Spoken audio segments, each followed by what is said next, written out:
Attempt number 2. Okay. Yeah, these 3 are good. Cartoot's like not that great compared to the other cards we have. A full legendary starting hand. Man, this hand is worth like 80 US dollars right here. Just right, look, you're looking at it. 80 United States dollars. That's like 2,000 Canadian. That's a lot. Hey, Craig, thank you so much for the 500, man. Hello, streamer, YouTube viewer here. Actually, I'm watching this game on YouTube from the future. Just wanted to say congrats on winning. Thank you. Thank you. That's a good time to send that one with the 4 legendary starting hands. I heard that if you start with 4 legendaries in your opening hand, it is actually impossible to lose. I have heard. I might be wrong, but that's what I've heard. A Mech Hunter, okay. I think I'm going to Zephyrs because I have Zola. Let's do it. Bang. Backstab. I'm digging the stab of backs. Let's go. Hit him with a backstab. So the only issue with this is that sometimes he's going to kill it. I feel like it doesn't happen that often though, and getting ahead on board against Mech Hunter is super important. With this hand, we should win this matchup. The only problem being that this isn't really like a matchup where I get to do my infinite combo. And the combo is kind of why I'm playing the deck. I want to play the combo, so that's kind of lame. Poison Seeds is great against this deck too. Let's Zola this bad boy, get another Zephyrs. This time a golden one, and probably just clock him in the head for 3. It's always nice getting the damage right off the bat against aggressive decks. To be the first one to punch for 3. Feels kind of nice. Exploder Man card. Oh no. The Roots is good? Or the Roots are good, sorry, not is good. So Zephyrs, so we could get like a silence effect, right? Make it Earth Shock if we go like Living Root Zephyrs. I guess you then have to ask, is that even really worthwhile to do? Answer? I'm not really sure. I feel like it might not be. What? I guess I'm looking for like a Hex, right? I'm looking for a Hex when he like stacks up a minion to be really large. We have Reno, so it's maybe like draw a card first instead of using the Roots just because it's cheaper and we don't really have like that much to do right now. And then just like do something like this. Kind of like incentivizes him to just go like War Gear on the Framebot, and then we just go like Coin Zephyrs Hex, we hex it and we win the game. What's a cheesy bun? It's a bun with cheese baked into it. Not the most nutritious meal. Control's doing it? You know it, man. I'm doing it. Oh, Gorilla Bot. Oh, man. How am I feeling today? Feeling like a winner. Yep, feeling like a winner. Feeling like we're going to get some victory royales today. The value. Holy, look at that. So... I mean, do we just take the Hex? Is the Hex really that bad? It's like, it's okay. Let's just take a Hex, it's okay. I gotta play a 3-2 Hex to 3-7, it's fine. Denies him like a card draw as well. Is Mass Dispel ever better? I don't really feel like it is. I gotta draw a card, but I think like just fully removing that's nicer. 1/5s are kind of awkward to deal with, huh? Like we really don't just like kill them super cleanly. It'd be like Mass Dispel, double trade the 1/5. I would draw a card. I wouldn't push 2. I mean, like 1 health isn't really different than 2 against this deck. Unless you're considering like the outcome where they play like... You know the 4-mana 3-1 Death Rattle Summon 3/1/1 mechs? That card. That card would be awkward into 1 health minions, but then it would have to die as well. That's a really bad Jeeves. And he's going face, okay. Cool. Oh, okay. I like the Plague. It's not very good here, but I do like it. Do I shuffle? I guess I would want to shuffle another Reno in my deck, right? Yeah, Reno's our man. Let's maybe just like trade, and like play the Reno. Healing for 15 is definitely good enough, and the body's super nice right now. Let's keep our Golden Zephyrs alive. It just seems like an optimal decision here. Play Reno.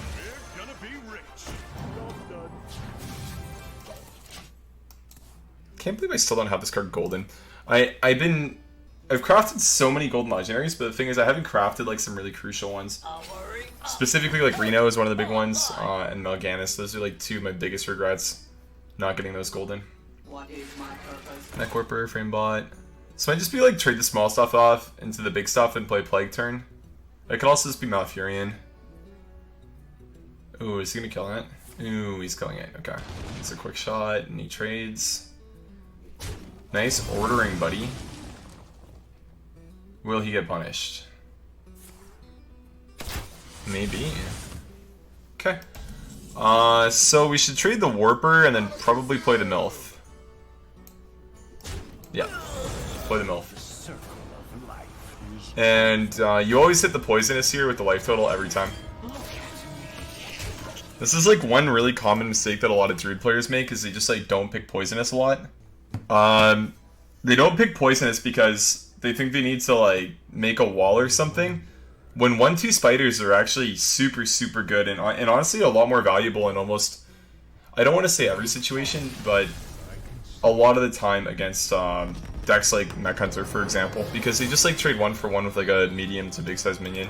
Even like small size ones they do really well into. Thank you for the analysis. So to walk you through what the deck is supposed to do, because I know it's hard to comprehend what it does, right? Without visualizing, it's difficult for some of you guys to realize what the deck is supposed to do. So you're supposed to not die against aggro decks. And against anything slow, you're supposed to draw your deck and then use combo cards. So look at like Elysian Enlightened, Twig of the World Tree, Libidinous Flute, and Naturalize. All of those cards are supposed to work because you get like an infinite mill combo. So it's like EPM based on. I know it's difficult to understand that though. So I mean that's why I had to take like, I don't know, 45 seconds there to explain that. It's like most other combo decks, believe it or not, you make them with a decent amount of cycle and a decent amount of anti-aggro cards. Because aggro decks are generally your worst matchup. Besides anti-combo decks, which you can't tech for obviously.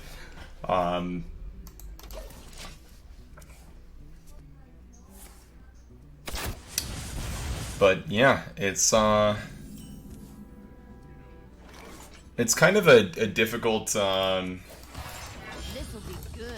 difficult kind of thing to imagine, I know. And it's very hard to explain as well. It's like, what? You mean it's hard to get a combo off against a deck that plays idiots over and over again? No way! Let's just smash. I guess we just smash the bees, right? I'm not taking 4 every turn. We get 2 bees after that too. This card's so dope. You'd never play this in like a regular Druid deck, but it's cool to use in Reno Druid. It's like one of the few that you'd actually play it in.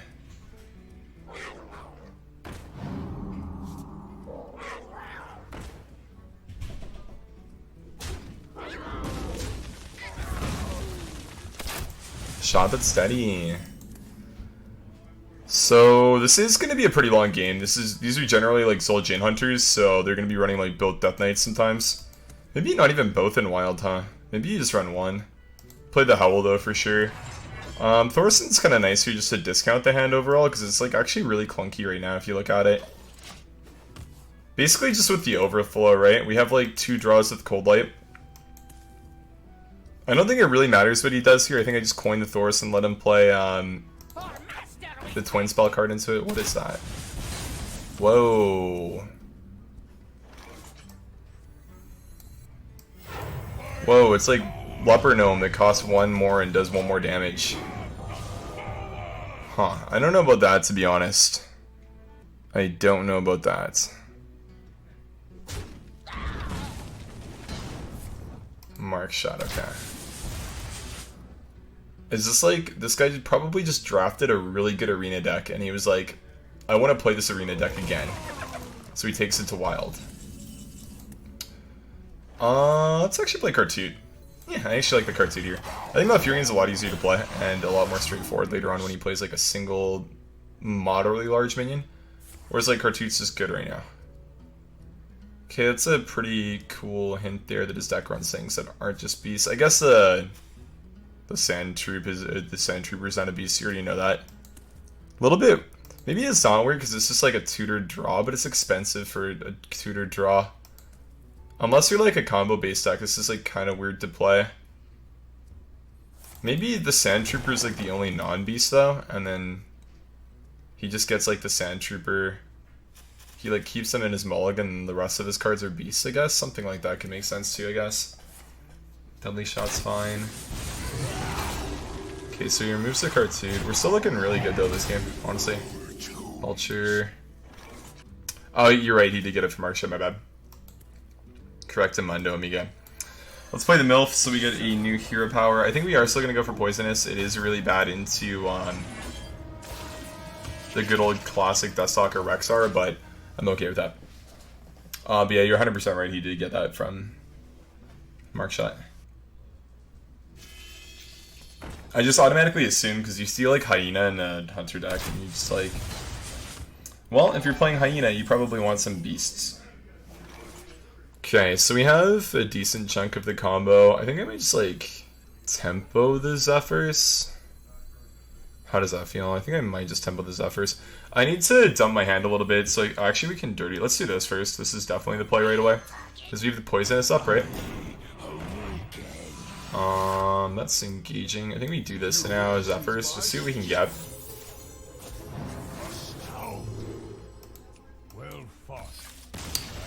Okay, definitely not the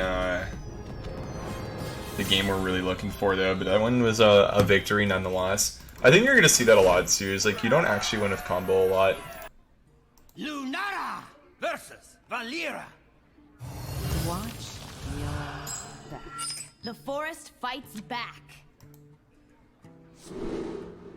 Rogue's a little bit interesting. So like Reno's always a keep because they're usually aggro. I don't really want any of those out. That's like a pretty good hand. If this was like a control matchup, I would always keep that hand every single time. It's so nuts. Overflow to just draw a bunch, force them to discount the hand. It's honestly just like a really good hand. But it's not really good into the average road deck, which is one that hits you in the face really hard. Wild Growth Bees, both really good cards though, so that's nice.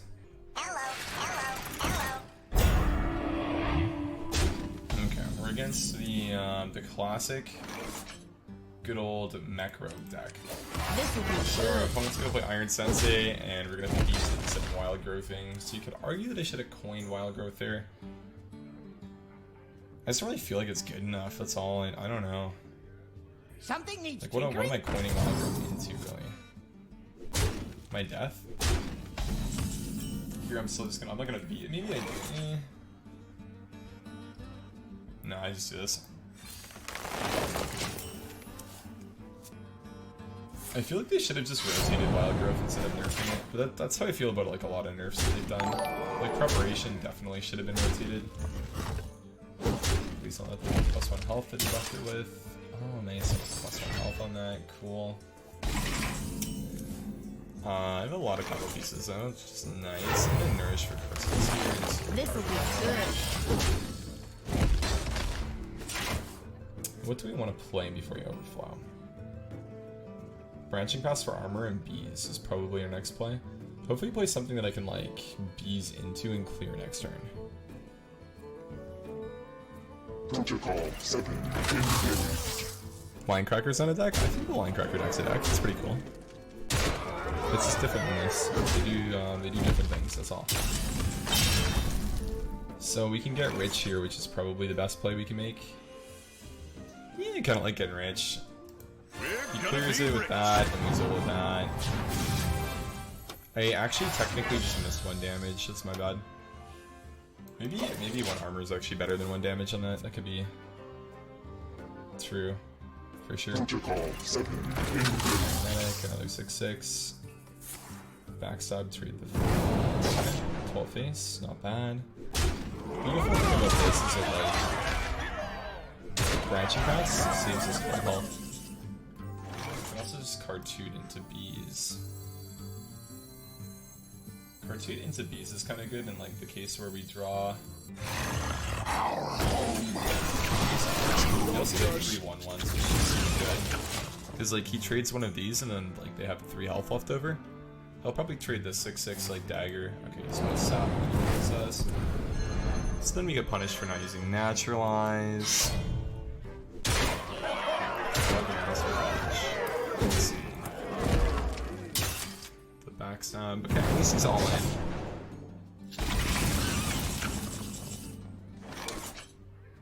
I feel like most of the plays we have to do involve naturalize, and I don't really like that. To be fair though, it's not really like a matchup where you are gonna get the combo off. Maybe you argue like card 2 double armors is better, than like I flute the card 2 next turn. Let's play like assuming in like 1% of chances we actually get the combo off. Maybe actually just this. Huh. How do we feel about this? I think I feel better about this. Okay, we're never gonna get the combo off. So I naturalize one of them next turn, I guess? I don't know. Then you ask why is naturalize better next turn after he attacks again with that? It's probably not. Sap again.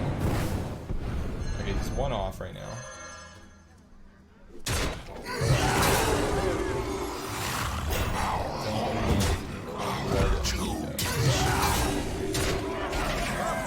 Wait, I mean 3.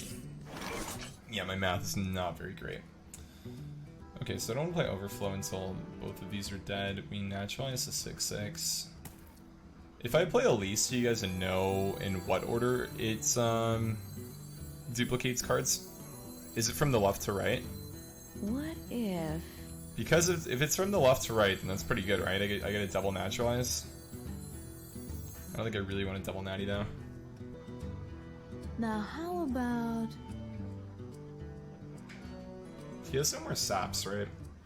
So that's the thing, at least. It honestly feels like just playing a wall is a pretty easy way to not like lose a game every time. Play a wall and heal. That's kind of just like healing for 18. I think that's fine. I'd like to like stall the naturalizes until I get something that's actually impactful to do. Because like right now I'm not really getting any ways to heal like his bigger cards. Although I'm really assuming he's probably played most of them. So this makes our naturalize really, really good. So oddly enough, we actually get rewarded for doing that pretty heavily. He still gets the 6 damage with charge, but we're gonna naturalize and just top deck a crush, right? That's how this works every single time. Wrong 6 mana card. Okay. So what are we doing from here? Could double naturalize, he'll have a full board. Both of his best minions are dead, I guess.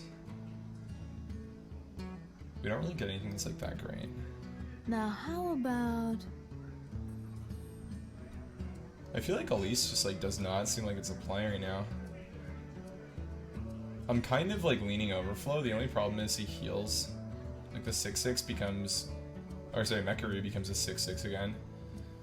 We could Overflow into like Zephyrs though, and that would kind of solve that problem. I think Overflow is probably the move.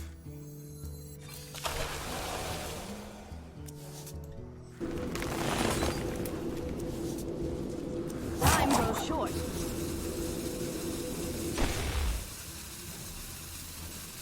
Your wish is my suggestion. I should have Earthshock though, sorry, I should have done Earthshock, so I get Earthshock now. I know we get silence, we get silence.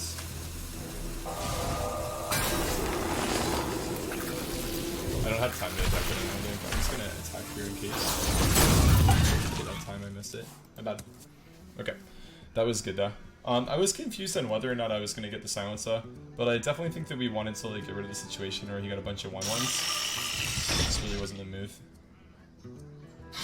But that was kind of like the ideal situation for us as far as like the discoveries go.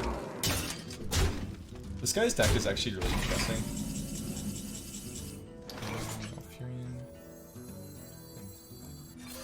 I'm okay with Fulton. So we played Malfurion, Plague, and we face tank. Light and rock. We call the items so Plague. We also kind of just have like the Belcher to play, which is cool. We got like Belcher, Apple Bomb a lot of the time, and that's really good. Yeah. Going to Zephyrs was a good play. Yeah, I mean, we were gonna get the naturalize anyways, right? And the thing is, like, if you do that, you're gonna get like a swipe, a Starfall, or a Plague for the following turn. So I think the Overflow is just like important to play. Because, like, the second you play Naturalize, right, like, the cards we had in hand just weren't doing anything. We need to get things that did stuff. So now we can start doing cool stuff. Thorson, and we basically just win the game every time. Welcome back, Kittened. Can I squeeze Loose and Bark into this deck? I don't think I really want to. It's hard to play, right? I feel like having the combo is already pretty difficult. And the main reason I'm playing this deck is because I want to do the infinite mill combo. The thing is, we've been here for like, whatever, 70 minutes now, and we haven't gotten once yet, right? It's difficult to pull off, basically. So we can Zola this and play another one.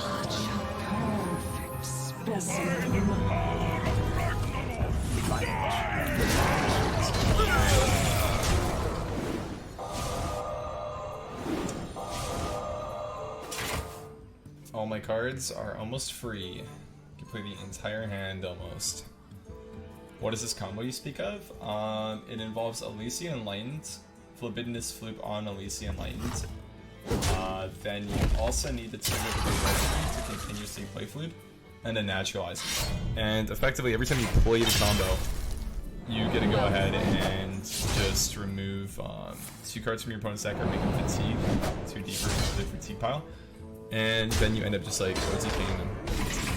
It's really sweet, actually.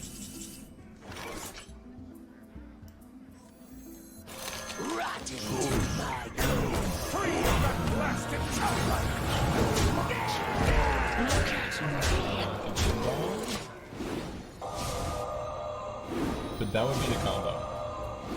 Behold! Good game. This thing's bad against aggro.